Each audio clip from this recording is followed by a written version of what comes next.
Pennsylvania Senate race may have been declared, but there are still many others that are still up in the air. Right. Control of Congress is still hanging in the balance this morning. And we are joined by political analysts Ken Kruly and Bob Davis this morning. Good morning, gentlemen. So let's start with the Senate right now. What do we know about control of the Senate? What's happening and what do we know from overnight?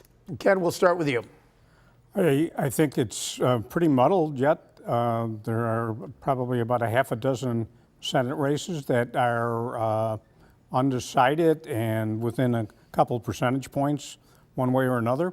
There's absentee votes out, there's probably provisional votes and mail-in votes. So those are going to probably drag on for a little while. We probably won't know the results for another week, maybe longer. It depends on who objects and how they count.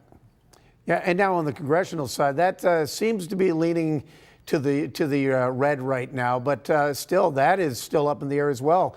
Bob, what are your thoughts about the national perspective? Well, I think the Republicans will take control of the House.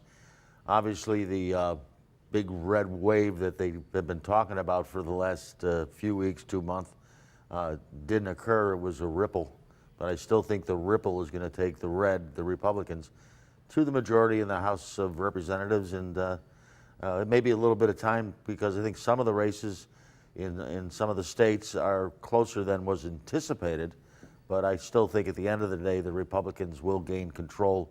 As what usually happens in a midterm election, the party that controls the White House loses seats in the midterms, and I think that's going to be the case this year, where the Republicans will gain control of the House. But to Ken's point on the Senate's up for grabs, and Ken said it could be in a couple of days or a week even.